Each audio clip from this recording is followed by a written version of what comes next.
where we have Alain Sylvain. He is the founder and CEO of Sylvain. Alain is a strategy, and his firm is a strategy and design consultancy, and they help major Fortune 500 companies as their clients, including major firms like Google, GM, Uber, the NBA. And he's going to talk to us today about post-purpose. Thank you for being here. Yeah, thanks for having me. I'd love to talk about post-purpose, this idea that we developed and we think about a lot. And maybe I'll share my screen right here.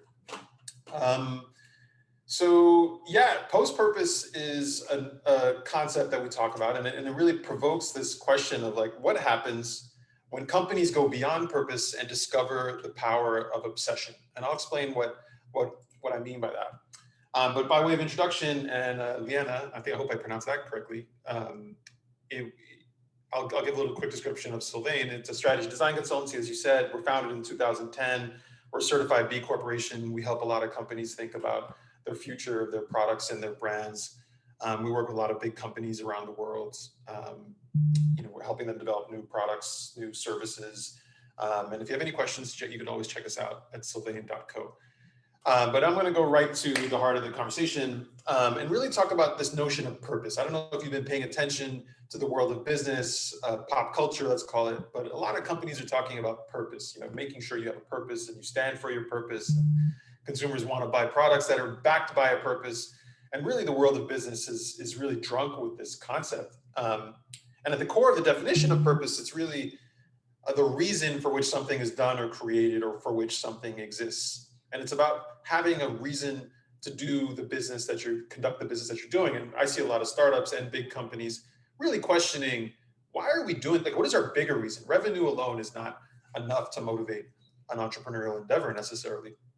And there's no, better example than Patagonia. Everyone talks about Patagonia when it comes to purpose as a sort of the poster child for a purpose-driven company. For the past several years, few brands have encapsulated the idea as well as Patagonia. Since their very founding, they've decided to be privately owned. They've committed to preserving the natural world. They've taken all these really, really bold moves to back that. For example, on Black Friday in 2011, I think it was, they did this ad where they were like, don't buy this jacket, this kind of anti-marketing because they were trying to really make the point about waste and reuse. And they've gone further. They've done a bunch of other things, and they're a great company as a result. They have 4% employee turnover in the entire organization. So compared to the U.S. rate of 12 to 15% annually, or 10.9% globally. I don't know if you saw the article about Amazon last weekend. Their attrition is something like 150% or something like that, and on the factory level. They also are incredible, retaining all employees, but particularly with retaining working moms. They have 100% retention rate when it comes to working moms. So clearly, they are purpose-driven. They really have a clear commitment to doing what they consider the right thing, and it pays. They are a highly successful company. They're over $1 billion company at this point in terms of annual revenue. Are really a proof that you can be purpose-driven and actually that can garner good business. They're also a certified B Corporation, I forgot to mention. So because of these examples like purpose, because we see them in the world, this idea of purpose has become something of a commodity. It's sort of, in the world that I operate, where I'm dealing with a lot of big enterprise companies and they're trying to grow, they really see purpose as a key signal for their investors and for employees and for customers to really make the point that they actually have a reason to exist. And big companies are starting to really come out and make this case. Jamie Dimon, the chairman and CEO of JP Morgan Chase, famously made this comment about the importance of purpose and how companies, in order to succeed in the long term, they need to have key ideas that really embolden why they exist. Or the business roundtable that was a convening of CEOs of big companies a year or two ago, led by Larry Fink and others at BlackRock, where they said, dear business CEOs, dear CEOs, it's important to have a reason to exist that's beyond revenue and profit. We are agents of society. And actually, by being positive agents of society, positive corporate citizens, we will in turn generate profit and revenue for our investors. So people are making the case that purpose is good business. And that's the reason certified B corporations have been popping up. I don't know if you know what that is or you've seen it, but there are thousands at this point who really place social impact at the core of the company. So as a result, there's like this crazy fervor around purpose. I don't know if you've seen it. There are articles written, there are books written, purpose over profit, and their presentations and their talks, and it's just tons and tons of content about purpose. And I call it the purpose industrial complex, a strategic relationship between companies, consultancies, and nonprofits and governments that builds appealing and profitable commercial brands through culturally relevant media narratives. Everyone's talking about purpose, finding your why, or whatever you want to call it, and it's become sort of a pop culture meme in itself. And not to diminish the importance of it, because of course it's important, and I'll go into that in a second, but it is a little bit of like a meme in that everyone's sort of talking about it. You can just go to LinkedIn and search Chief Purpose Officer, and you'll see 650,000 results. Chief Purpose Officer? There are over 50,000 books on Amazon with the word purpose in the title. You go to right now on Clubhouse, there are dozens and dozens of rooms focused on purpose, purpose to succeed, life purpose and genius. Purpose, this idea of purpose really speaks to our deep primal need for discovery and recognition and self-awareness. And it's not unlike what you might see a self-help guru talk about when it comes to business. Tony Robbins said there's a powerful driving force inside every human being that once unleashed can make any vision, dream, or desire a reality. That's how people are talking about purpose in the corporate setting.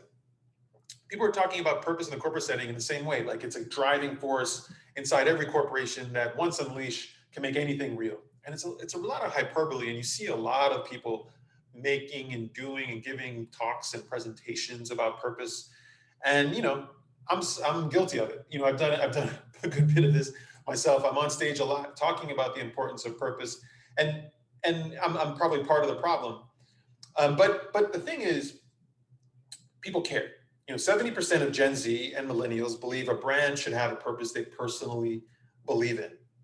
They believe that a purpose statement or a declared symbolic declaration of why a company is important is key to their consumer and their consumption.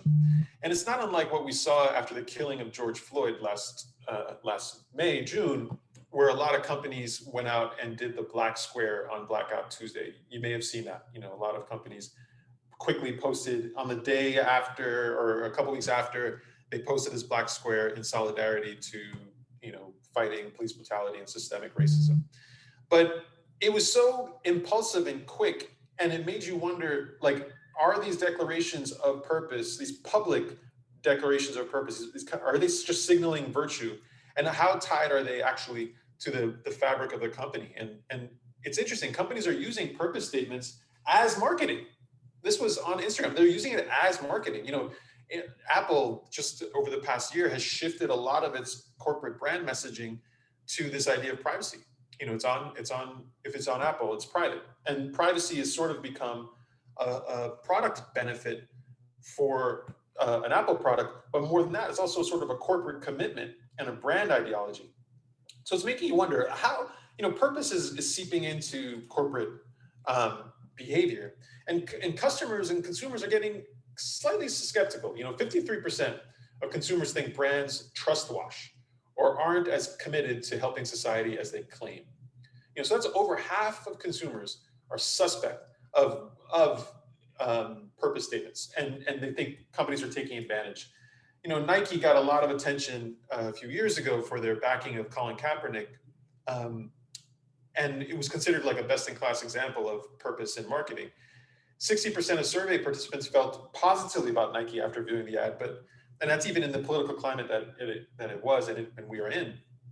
But of that group, only 45% thought Nike was genuinely committed to racial justice. So even those that felt positive about Nike felt that Nike wasn't even truly committed to racial justice. So it makes you really wonder, what is the power of purpose in these marketing contexts? Ultimately, I argue that purpose still matters. It still matters, and you can see it in the data. 82% of people felt it was important for their companies to have a purpose, the companies that they work for, but only 42% of them felt their company's purpose statement had any impact. So again, it's the same sort of half a lot of people are just questioning, I work for this company and they say they want to back, whatever, like, are your lifelong commitment to blah, blah, blah. And they question, is the company really, does that have impact? Is that actually playing out in the organization? Or here are a couple others. 94% of consumers believe the companies they engage with should have a strong purpose. So they believe purpose statements are actually fundamental to any sort of engagement when it comes to consumerism. 83% of consumers said companies should only earn a profit if they also deliver a positive impact. So that's a lot. 83% of consumers believe companies should not make a profit unless they make a positive impact. So purpose still matters, but purpose alone isn't enough. I argue that even with this fervor and this excitement around purpose and the books and the articles and the consumer interest around purpose and the employees' motivation around purpose, purpose alone isn't enough. And companies need to go further and unlock something that I think about as obsession. There's one thing to be to have a purpose, another thing to be obsessed about that purpose. And I'll explain what I mean. And I know what you're thinking. Like, obsession is a loaded term. It's kind of weird and sometimes associated with all sorts of bizarre connotations. But there's actually a primal connection to obsession. There's actually a biological connection that it's actually triggers parts of the brain. And it's a part of the brain where we control our impulses. Obsession is important. And if not for obsession, we wouldn't have a lot. If Thomas Edison wasn't obsessed with the light bulb, we would not have the light bulb. He famously said, "I've not failed. I've just found 10,000 ways that won't work."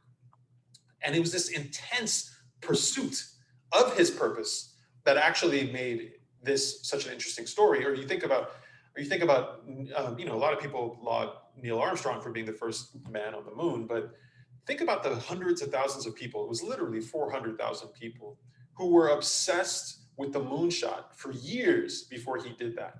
And it was a ruthless obsession, something like it occupied a good share of the national economy. So it wasn't like the moonshot. It wasn't the idea we're going to the moon. The idea is like we're obsessed with going to the moon and we're going to take years to get to the moon. Or Rosalind Franklin, who was obsessed with understanding the density of DNA.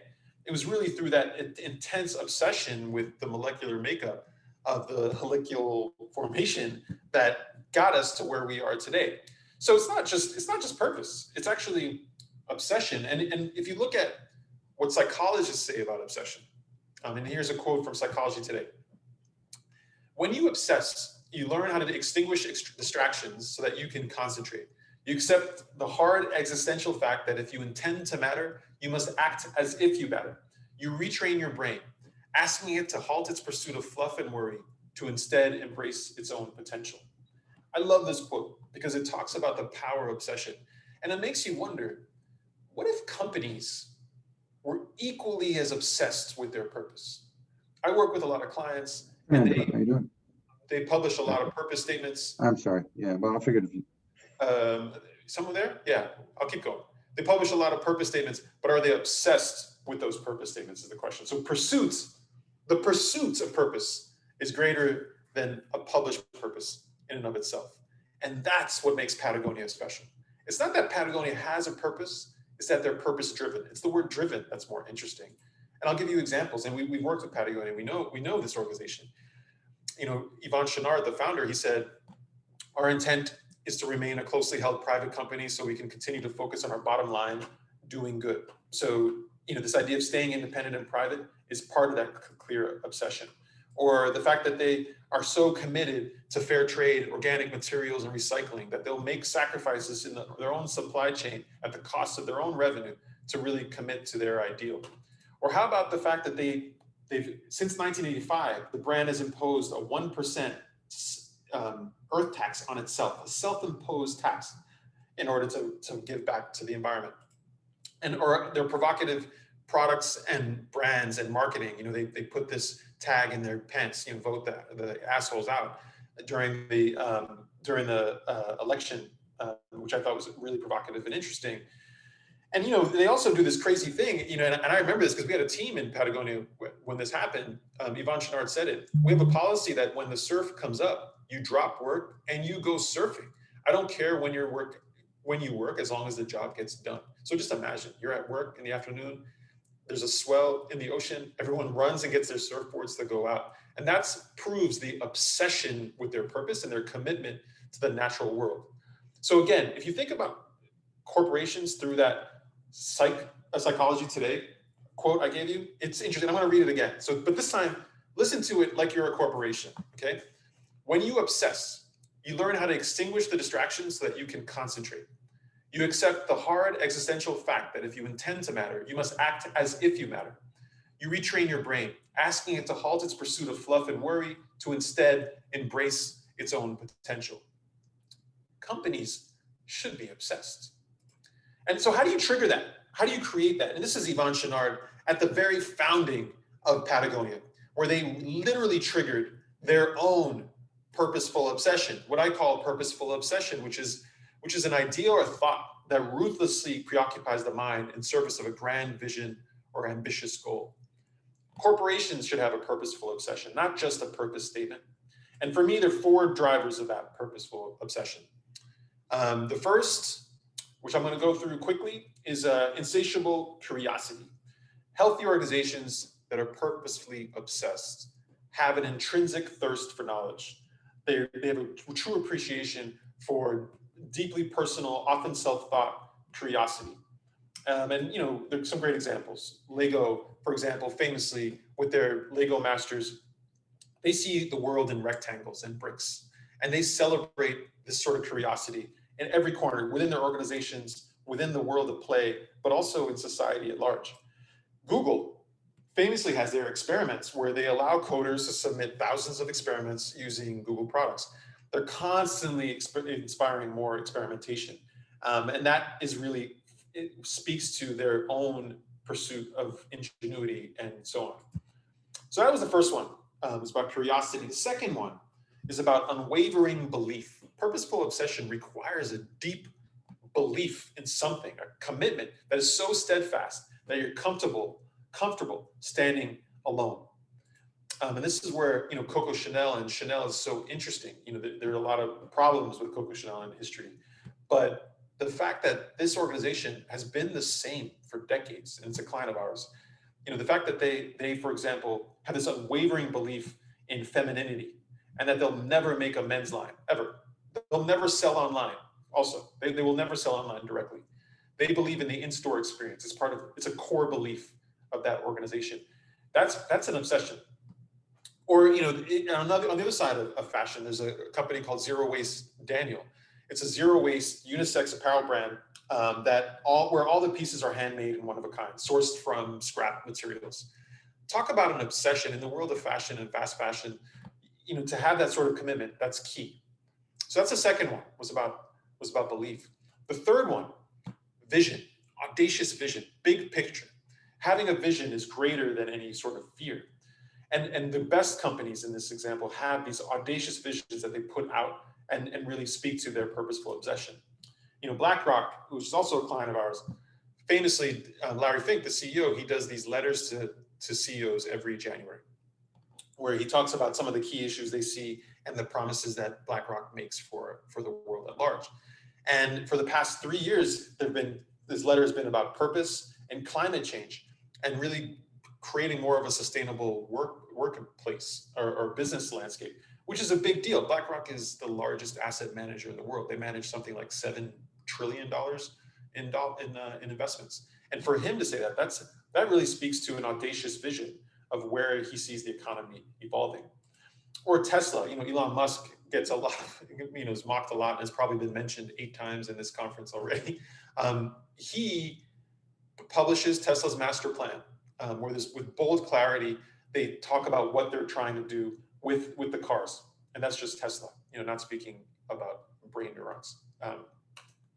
The last bit is really creating an organization that has room for flow, you know, really allowing the organization to be in the rich moment of creative invention.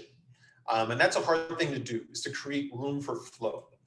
And Microsoft did this for many years. And Bill Gates, when he was the CEO, he would do this thing called Think Week, where he would go out in some cabin in the middle of nowhere and just read papers written by Microsoft employees in pursuit of educating himself. And some of the best sort of concepts that came out of Microsoft really were developed in Think Week, things that we take for granted. And that's really about an organization creating space for flow. Asana has like a no meeting Wednesdays policy. A lot of companies are doing this, no meetings on a specific day. And that's about carving space to be in flow. And so for purposeful obsession to work, your brain and the collective brain needs to have space to just be in flow. So the question I ask any organization is like, are your purpose and your obsession in alignment? Because sometimes they're totally disconnected. You can have a published purpose, but an obsession that's a little off. And when your purpose is misaligned, problems happen. We saw that with WeWork, where the purpose felt like it was ambitious, but the organization was obsessed with being a little bit more of a different thing, and it was disconnected. Impossible Foods is a great example of a company where that's really well aligned, where they're obsessed with dissecting meat and the sensory characteristics associated with meat at the molecular level. So how will you ignite your own purposeful obsession? The 4 ways I leave you with: insatiable curiosity, unwavering belief, audacious vision, and room for flow. My name is Alain. Thanks for listening. You can check us out at sylvain.co. And yeah, thanks.